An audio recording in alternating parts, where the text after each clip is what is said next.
ایالات متحده دوست ونزوئلا و مردم این کشور است. ما شاهد بودیم که مردم ونزوئلا برای مدت بی‌نهایت طولانی رنج کشیدند.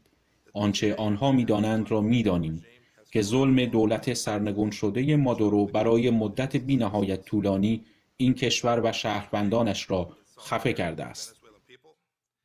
ما به عنوان دوست مردم ونزوئلا آماده‌ایم تا در آغاز روند بازسازی کشور و اقتصادشان در پس نابودی به بار آمده توسط دولت مجرم، ناتوان و نامشروع رژیم مادورو با آنها کمک کنیم. امروز اعلام می‌کنم که ایالات متحده آماده است تا بیش از 20 میلیون دلار در قالب کمک‌های انسان دوستانه برای مردم ونزوئلا فراهم کند.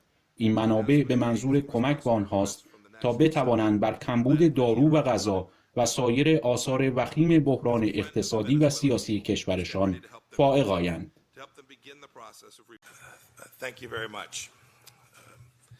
The United States is a friend of Venezuela and of the Venezuelan people. We've watched Venezuelans suffer for far too long. We know what they know, that the tyranny of the now defunct Maduro regime has for far too long, choked the country and its citizens. Yesterday, in solidarity with the Venezuelan people and out of respect for Venezuelan democracy, the United States proudly recognized National Assembly President Juan Guaido as the interim president of Venezuela. You've seen the statements from President Trump and from myself. Many other countries, including a number of OAS states, have also recognized the interim president.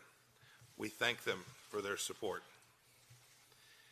It's now time for the OAS as an institution as a whole to do the same.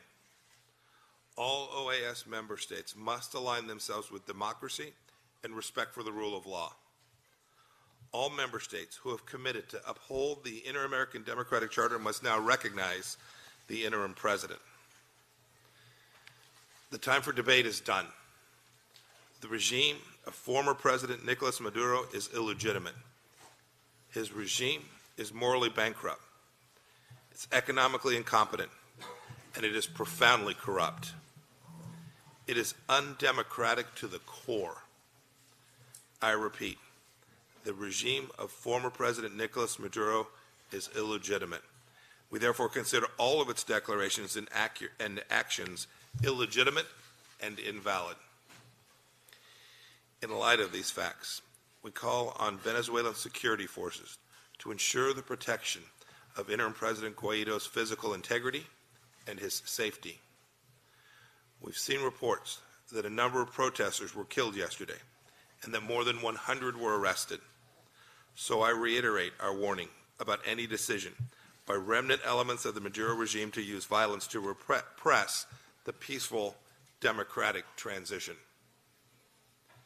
The United States did not arrive at this conclusion overnight. We came to this conclusion after a long and bitter experience and following a considered assessment of the facts. And we're not alone. The OAS General Assembly has itself agreed to these facts. In June of last year, the OAS General Assembly declared the re-election of former President Maduro an invalid sham. This past January 10th, the OAS Permanent Council declared former President Maduro's second term illegitimate.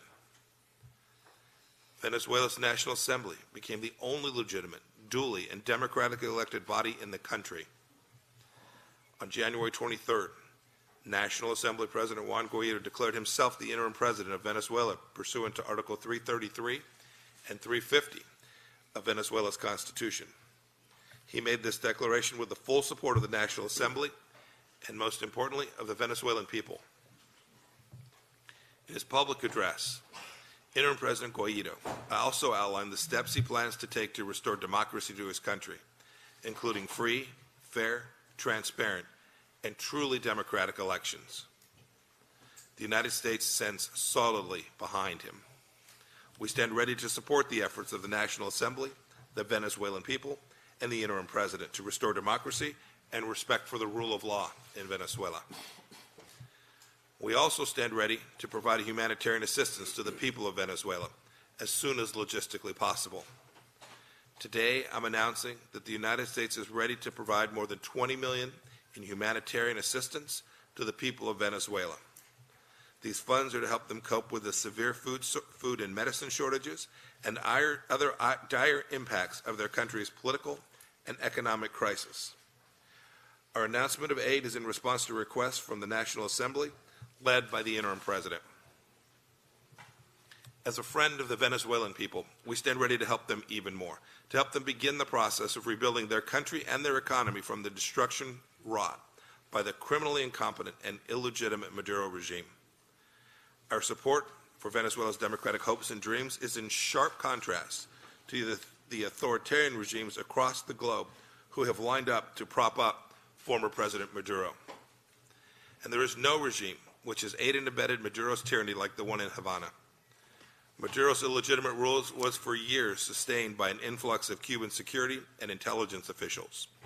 They schooled Venezuela's secret police in the dark arts of torture, repression, and citizen control. Maduro was a fine student at the Cuban Academy of Oppression. We call on the OAS and all its member states to act on basic, decent, democratic principles and the incontrovertible facts on the ground. Each of us must live up to our calling to promote and defend democracy as expressed in the tenets of the Inter-American Democratic Charter, to which everyone in this chamber is a signatory. And we call on our partners and responsible OAS member states to show leadership and pledge support for Venezuela's democratic transition and for interim President Guaido's pivotal role in that. We look forward to welcoming Venezuela back into the fold of responsible democratic nations and remaining in our inter-American community. We look forward to welcoming representation of the interim Venezuelan government to the OAS at the earliest possible opportunity. And we look forward to working with all responsible OAS member states, with the Venezuelan people, our inter-American system, and with the interim government of President Guaido to restore democracy in Venezuela. We each have a critical opportunity to help the Venezuelan people live free once again. I ask my colleagues to reconvene a meeting of foreign ministers to continue our conversation on the peaceful, democratic transition for Venezuela. History will remember whether we help them or not. The United States calls on all nations of the OAS to make the right choice, and make that right choice right now. Thank you.